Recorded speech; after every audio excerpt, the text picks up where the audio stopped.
Good morning students. आप सभी का हमारे यूट्यूब चैनल अल्फ़ा मैथमेटिक्स पर स्वागत है। अभी तक हम लोग स्ट्रेट लाइन संबंधित चैप्टर ही पढ़ रहे हैं और स्ट्रेट लाइन में हम लोग अभी पढ़ रहे हैं कोऑर्डिनेट ऑफ पॉइंट्स, यानी कि बिंदुओं के निर्देशांक के ऊपर जो आधारित जितने भी सूत्र वगैरह हैं उन सभी को हम लोग देख रहे हैं। इसके बाद हम लोग स्ट्रेट लाइन को देखेंगे। इस कड़ी में हम लोग चलते हुए डिस्टेंस फार्मूला पढ़ चुके हैं। डिस्टेंस फार्मूला पर बेस्ड क्वेश्चंस को हम लोग बना भी चुके हैं। इसके बाद हम लोग अब सेक्शन फार्मूला पढ़ रहे हैं। सेक्शन फार्मूला में भी हमने अपने आप लोगों को पिछले के वीडियोज़ में अंतः विभाजन सूत्र बता दिया था। आज हम लोग पढ़ेंगे बाह्य विभाजन सूत्र, यानी कहने का मतलब है कि जब कोई बिंदु किसी दो बिंदुओं को मिलाने वाली रेखाखंड को बाह्य रूप से विभाजित करे, है ना, तो उस बिंदु का कोऑर्डिनेट क्या होगा। यहाँ लिखा हुआ भी है कि उस बिंदु के निर्देशांक निकालें जो दिए हुए बिंदुओं को मिलाने वाले रेखाखंड को बाह्य रूप से दिए हुए अनुपात में विभाजित करे, है ना। यानी आप मुख्य रूप से क्वेश्चन को समझिए, है ना। क्या है क्वेश्चन? ये है कि मान के चलिए हमारे पास दो बिंदु है ना। मान के चलिए हमारे पास दो बिंदु है, एक बिंदु ए है और एक बिंदु जो है क्या है, बी है। काम करते हैं, इसको थोड़ा इस तरह से ले लेते हैं।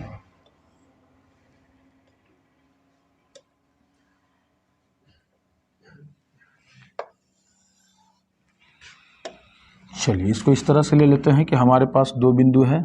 एक बिंदु मान लेते हैं कि ए यहाँ है, बी यहाँ है और इसी ए बी को बढ़ाने के बाद एक पी बिंदु यहाँ है ना।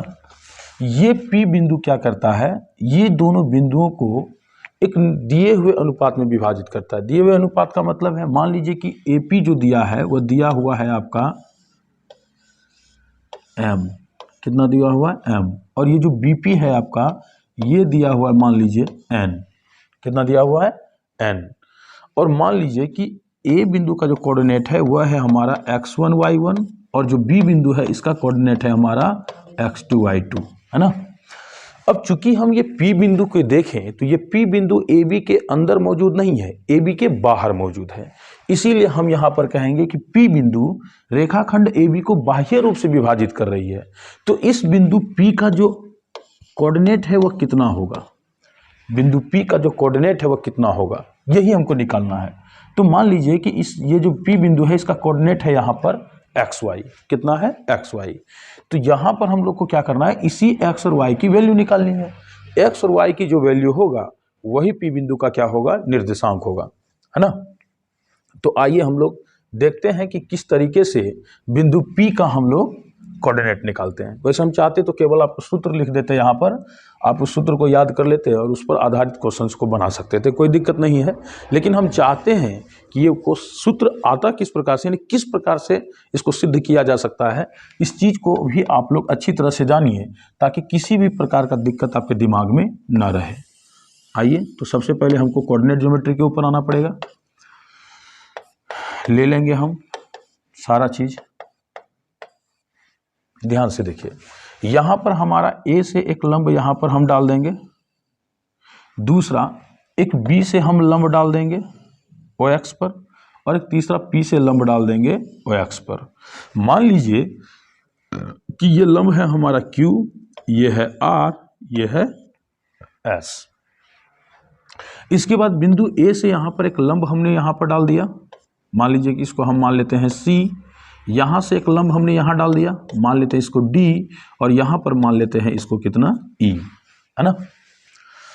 अब हमको क्या करना है कि इस P बिंदु का निकालना है कोऑर्डिनेट।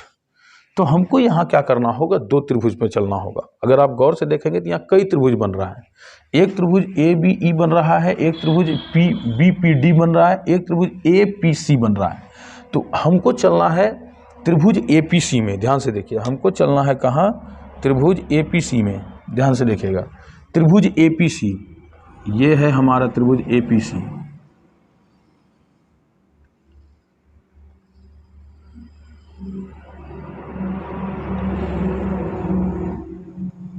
ये है हमारा त्रिभुज APC और एक चलना है त्रिभुज हमको किसमें, ए बी ई में, तो देखिए ए बी ई यहाँ है आपका, देखिए ये मेरा लाइनिंग जो चल रहा है ए बी ई ये है हमारा, ये हमारा ए बी ई। तो आपको दो त्रिभुज में चलना है। एक त्रिभुज कौन सा है, ध्यान से देखिए, एक त्रिभुज है हमारा ए बी ई, हम इसको बाहर निकाल दे रहे हैं। एक त्रिभुज हमारा ए बी ई, हम बाहर निकाल के लेके आ रहे हैं, ए बी ई। और एक त्रिभुज है ए पी सी, उसको भी ले लीजिए। एक त्रिभुज है हमारा A P C, A P C. ये दोनों ही त्रिभुज में अगर आप देखेंगे तो यहाँ पर 90 डिग्री का एंगल है, इसमें यहाँ पर 90 डिग्री का एंगल है ना। और साथ ही साथ ये जो ए बिंदु है ये दोनों में है, यानी कि क्या हो गया कि ये दोनों ही कोण आपस में क्या है, बराबर है। और जब किसी त्रिभुज में दो कोण आपस में बराबर होते हैं तो तीसरा कोण को आप ऑटोमेटिक बराबर मान सकते हैं, ये प्रूफ कर सकते हैं आप। और वैसे भी आप लोग जब समरूपता चैप्टर पढ़ रहे होंगे क्लास 10th में, तो वहाँ पर आपको बताया होगा कि किसी भी दो त्रिभुज के कोण यदि आपस में बराबर हो जाएं तो कौन कौन समरूपता से वह दोनों त्रिभुज कैसा हो जाएगा, समरूप त्रिभुज हो जाएगा। और समरूप त्रिभुज की संगत भुजाएं क्या होती है, अनुपातिक होती है। तो यहाँ पर अगर आप देखेंगे तो ए बी की संगत भुजा कौन है, तो ए बी की संगत भुजा यहाँ पर ए पी है। बी ई की संगत भुजा आपका कौन है, तो पी सी है। और ए ई की जो संगत भुजा है वह कौन है, AC है। इसमें कहीं कोई दिक्कत होना नहीं चाहिए। अब चलिए इन्हीं बातों को हम यहाँ पर क्या कर लेते हैं, लिख लेते हैं। तो हम लिखेंगे किस किस त्रिभुज में, तो त्रिभुज ए बी ई एवं त्रिभुज किसमें, APC में, वहाँ भी आप देख सकते हैं APC में, ठीक है। ये दोनों ही त्रिभुज में अगर आप देखेंगे तो कोण E और कोण C आपस में क्या है, बराबर है। यानी कोण आप लिख सकते हैं BEA बराबर है कोण किसके, तो PCA के। ये कितना डिग्री है आपका, 90 डिग्री है। साथ ही साथ कोण BAE बराबर है कोण किसके, तो PAC के। ऐसा इसलिए क्योंकि ये है आपका उभयनिष्ठ कोण। कैसा कोण है, उभयनिष्ठ। उभयनिष्ठ का मतलब होता है वैसा चीज जो दोनों में हो, है ना। तो कोण A आपका इसमें भी है और इसमें भी है, यानी यहाँ भी कोण है और यहाँ भी कोण है। और चूंकि एक ही कोण है तो वो अलग अलग हो नहीं सकता है, उसकी वैल्यू वह सेम है। तो यहाँ पर लिखेंगे कोण कोण समरूपता से, आराम से लिखेंगे कोण कोण समरूपता से। ध्यान से देखिए यहाँ पर कोण कोण समरूपता से। तो जब हम कोण कोण समरूपता से चलेंगे तो ये दोनों ही त्रिभुज समरूप हो जाएगा, यानी त्रिभुज हो जाएगा हमारा ABE समरूप हो जाएगा त्रिभुज किसके, APC के।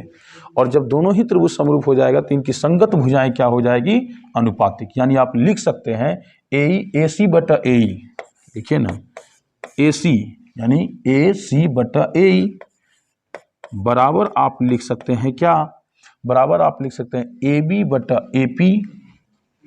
यानी पहले इस त्रिभुज का ले रहे हैं ना, पहले इस त्रिभुज को ले रहे हैं फिर इस त्रिभुज को ले रहे हैं, तो PC बटा BE।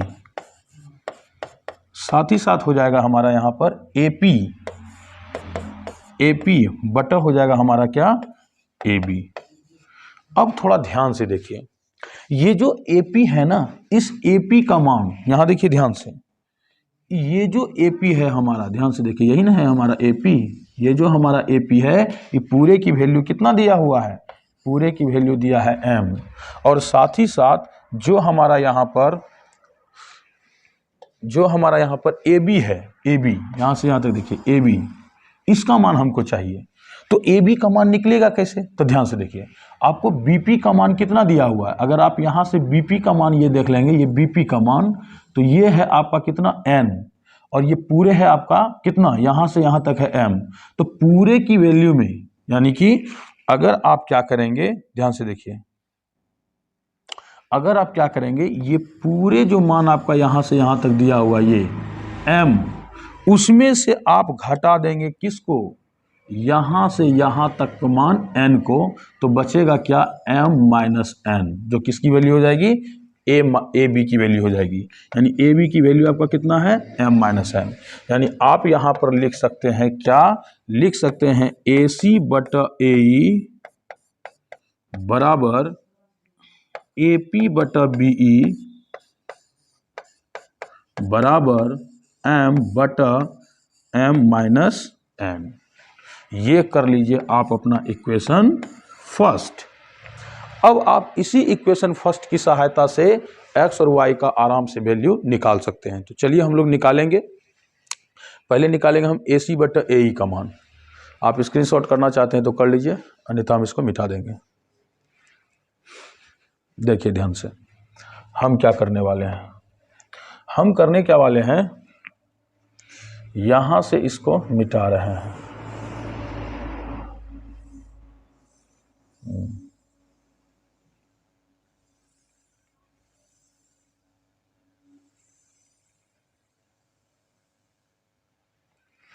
ध्यान से देखिए, ए सी बटे ए ई, ध्यान से देखिए, यहां पर समीकरण फर्स्ट से चलेंगे, लिखेंगे ए सी बटा ए ई बराबर हमको कितना दिया गया है, बराबर दिया गया है m बटा m माइनस n।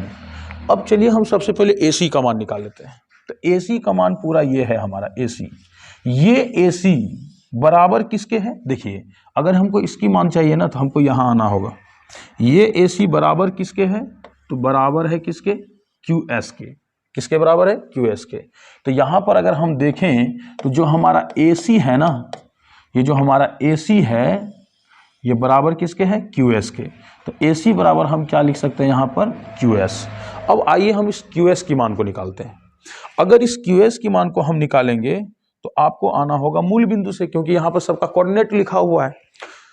तो अगर हम ऐसा करें कि ये आप देखिए गौर से, यहाँ ओ से आप यहाँ तक चले आइए पूरा एस तक, यानी पूरे ओ एस में से आप घटा किसको दीजिए, तो पूरे ओ आर को, पूरे ओ एस में से आप घटा किसको दीजिए, ओ आर को,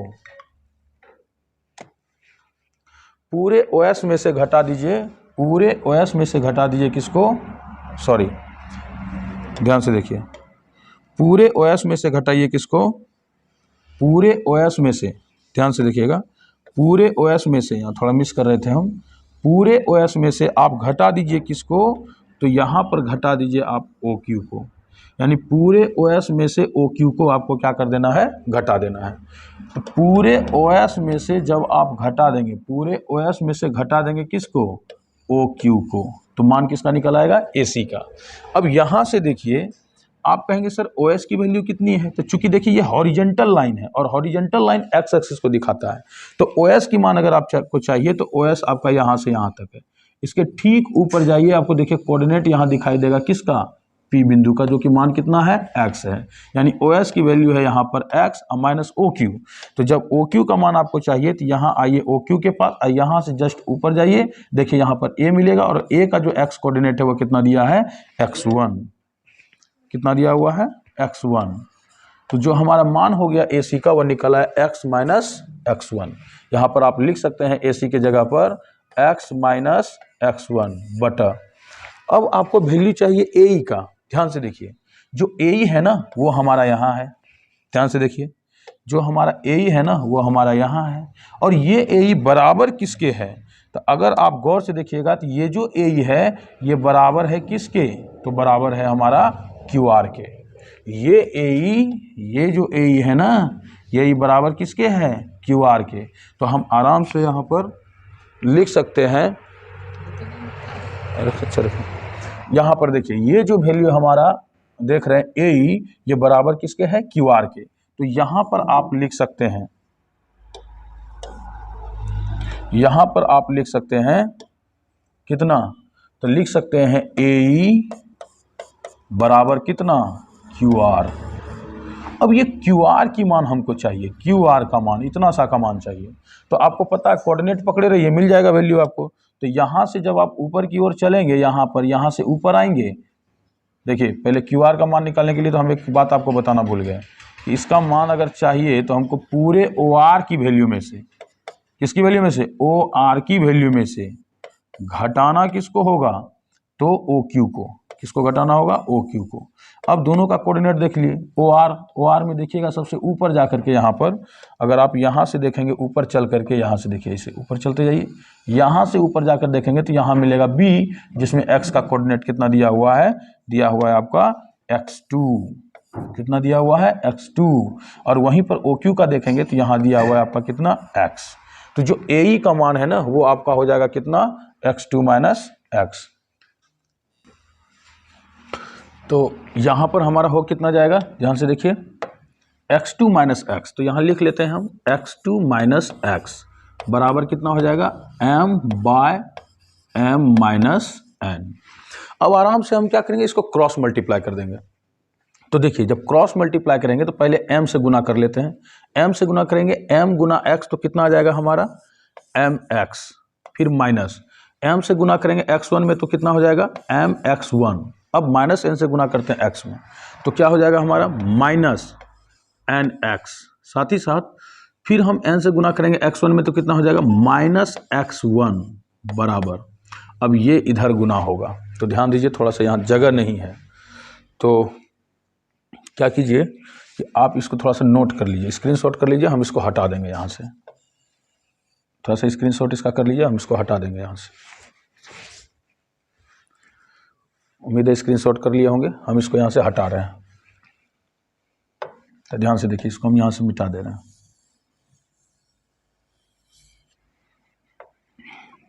अब यहाँ पर जब हम गुना करेंगे इस तरह से तो m गुना x2 तो कितना हो जाएगा हमारा, mx2 माइनस m गुना x करेंगे तो कितना हो जाएगा, माइनस mx। अब यहाँ पर क्या कीजिए, ध्यान से देखिए, अगर आप देखेंगे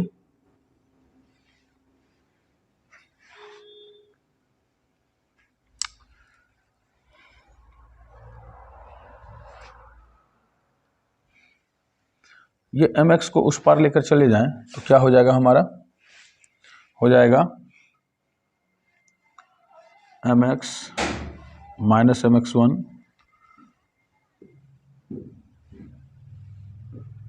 माइनस nx माइनस nx1 बराबर mx2 माइनस mx। तो हमारा जो है जो मान है वह हो जाएगा mx प्लस इधर आकर हो जाएगा mx ना,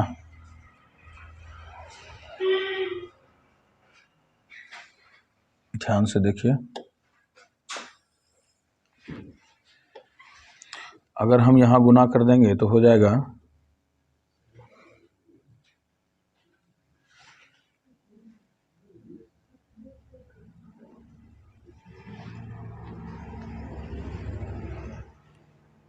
minus mx1 minus nx1 plus mx2 है ना, बराबर हो जाएगा हमारे पास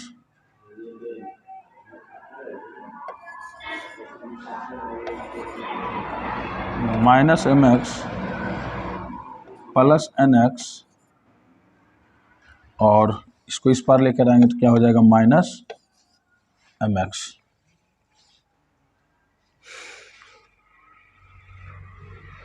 वीडियो पॉज करो प्लीज। ध्यान से देखिए, यहाँ पर थोड़ा सॉल्यूशन में लगता है गलती आ रहा है, ठीक है, हम इसको फिर से थोड़ा सा देख लेते हैं, कहीं मिस्टेक हो रहा है, लग रहा है कहीं मान पुट करने में हम क्या कर दिए हैं, मिस कर दिए हैं। इसको फिर से हम आपको दिखा दे रहे हैं, देखिए ध्यान से, यहाँ पर हमको ए का जो मान निकालना था, इसी ए के मान में कुछ गड़बड़ी आ गया है। देखिए ए का जो मान हम निकाल रहे थे, ए, यहाँ से ध्यान दीजिए, ये जो ए है ना, ये ए है बराबर किसके, क्यू आर के, ठीक है, क्यू आर के।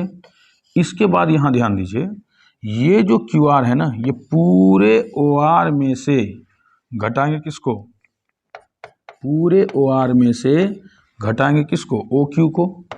तो जो जब आप ले रहे थे ओ आर की वैल्यू, यहीं पर हम लोग मिस कर गए थे, ओ आर देखिए, यहाँ से पकड़िए, यहाँ आइए, इसको सीधा पकड़ के ऊपर जाइए, तो यहाँ पर x2 मान दिया गया है, कितना दिया गया है, x2 माइनस, और उसके बाद OQ को अगर आप लेके चलेंगे तो O को पकड़िए, Q के पास आइए, यहाँ से ऊपर जाइए तो A में आपका वैल्यू है कितना, x1, यानी ये जो मान है ना ये आना चाहिए x2 माइनस x1, AE की वैल्यू। यही आपसे हमारा मिस्टेक हो गया था, इसको हम फिर से लेकर चलते हैं।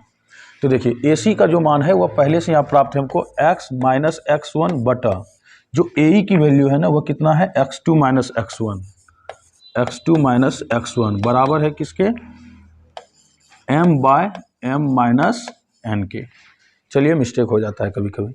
अब इसको हम गुना करेंगे तो m इंटू, पहले m से गुना कर लेंगे दोनों में, ये दोनों में, तो m गुना x कितना हो जाएगा, mx माइनस m गुना x1 कितना हो जाएगा, mx1 बराबर, सॉरी लगता है आज हम सोए हुए हैं। अब ये फिर माइनस n से गुना करना, इस माइनस n से दोनों में गुना करेंगे तो माइनस x गुना माइनस है ना, माइनस x1 हो जाएगा, और ये फिर माइनस माइनस क्या हो जाएगा, प्लस nx1 बराबर, अब यहाँ से गुना करेंगे तो हो जाएगा mx2 माइनस mx1, ये क्रॉस मल्टीप्लाई है, ये उम्मीद है आपको समझ में आ रहा होगा। अब आगे ध्यान दीजिए, अगर हम देखेंगे तो यहाँ पर जो mx1 है माइनस में है, और इधर भी जो mx1 है वो क्या है, माइनस में, तो कैंसिल हो जाएगा। हमारे पास क्या बचा हुआ है, ध्यान से अगर आप देखेंगे mx minus mx1 minus nx, sorry यहाँ भी देखिए मिस्टेक हुआ है गुना करने में, ध्यान से देखिए, यहाँ पर जब आप गुना कर रहे थे माइनस nx आएगा, यहाँ पर माइनस nx है ना, फिर यहाँ पर हो जाएगा प्लस, फिर से हम गुना करके दिखा देते हैं, m गुना x करेंगे तो mx, m गुना x1 करेंगे mx1, माइनस n गुना x करेंगे माइनस nx, माइनस n गुना x प्लस nx1। अब यहाँ पर बिल्कुल ये सही है।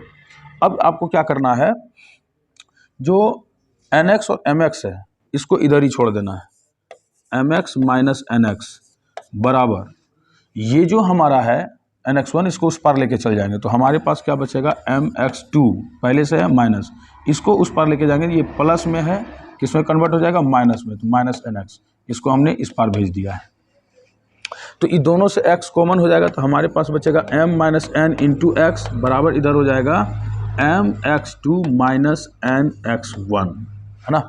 अब x की जो वैल्यू है वो कितना आ जाएगा, ध्यान रखिएगा, AP बाई BE है ना, इस ये जो लाइनिंग है ना इसको थोड़ा ध्यान में रखना है, यहाँ पे दिया हुआ है AP बाय BE, क्योंकि ये आपको लेना पड़ेगा ना फिर दोबारा में, तो ध्यान से देखिए, इसको हम यहाँ से क्या कर रहे हैं, मिटा दे रहे हैं। अब जो हमारे पास है वो कितना हो जाएगा, x बराबर निकल आएगा mx2 माइनस xnx1 बटा m माइनस n, ये निकल गया हमारा x की वैल्यू। अब हम पुनः इसी तरह से करेंगे और निकालेंगे किसकी वैल्यू, तो y की वैल्यू। ध्यान से देखिए, चलते हैं हम लोग y की वैल्यू निकालने के लिए, तो आपको पुनः लेना पड़ेगा, यहाँ पर पुनः किसको लेना पड़ेगा, तो पुनः समीकरण फर्स्ट से यहाँ पर लिखेंगे फ्रॉम इक्वेशन फर्स्ट, तो फर्स्ट में आपका दिया हुआ था AP बटा BE, शायद AP बटा क्या BE, AP बटा BE बराबर दिया हुआ था m by m minus n। तो चलिए हम सबसे पहले AP की वैल्यू निकालते हैं। तो AP की वैल्यू निकलेगा कैसे, देखिए यहाँ पे हम निकाल रहे हैं AP की वैल्यू। AP है कहाँ, ये सबसे पहले हमको समझना पड़ेगा। तो देखिए AP है कहाँ आपका, A यहाँ है और P यहाँ है, फिर लगता है हम कुछ मिस्टेक ले रहे हैं, BE और यहाँ हो जाएगा AC, सॉरी AC आपका दिया हुआ है, कितना दिया हुआ है, AC दिया हुआ आपका कितना है, AC, चूंकि नीचे है हमारा कितना BE,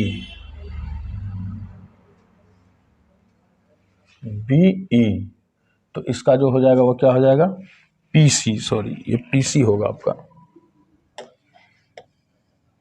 क्या हो जाएगा PC, यहाँ पे गलती लिख दिए थे, PC बटे AB इक्वल टू हो जाएगा m by m minus 1।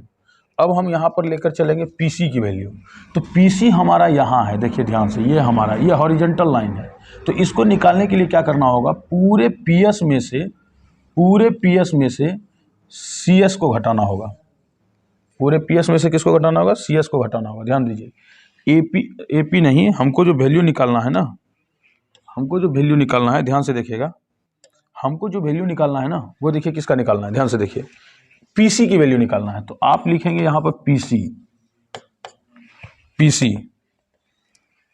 PC जो है ना, ये पीसी की मान निकालने के लिए आपको पूरे पीएस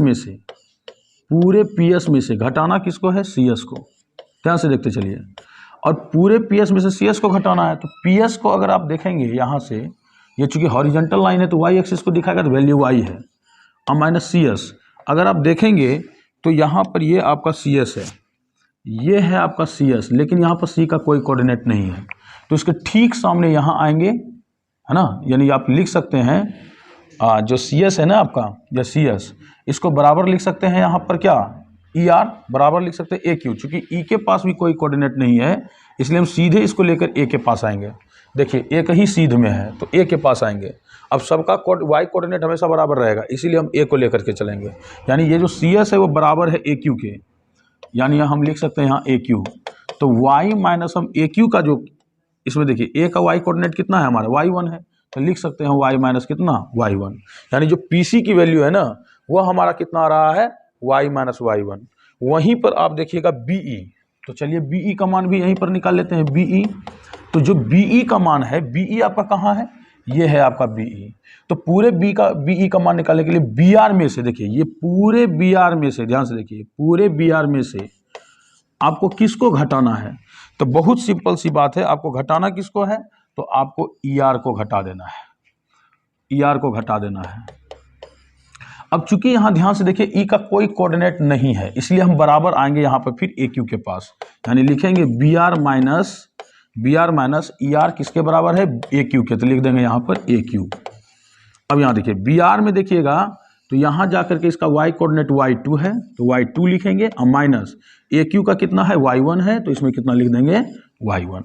अब आराम से यहां पर आप देखेंगे तो जो वैल्यू है आपका वो पीसी का आया है y माइनस y1, और जो बीई है उसका आया है y2 माइनस y1। ये दोनों के मान को हम यहाँ पर बैठाएंगे, आप स्क्रीनशॉट कर लीजिए, क्योंकि हम मिटाने वाले हैं। या एक काम करते हैं, इसको रहने देते हैं, नेक्स्ट पेज पर चले जाते हैं। चलिए नेक्स्ट पेज पर अगर आप जाएंगे तो आपके पास क्या था पीसी बटा बीई, पीसी बटा बीई बराबर था m by m minus n। PC का मान आप लोगों ने यहां पर निकाल रखा है कितना, y माइनस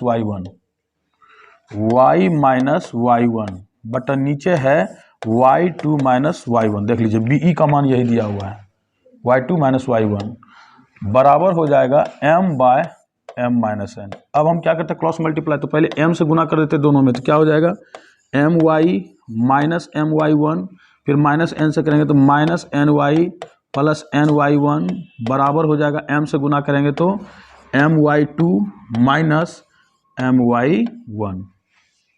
अब आराम से जो कैंसिल होगा उसको हम लोग कर देंगे। देखिए my2 प्लस में है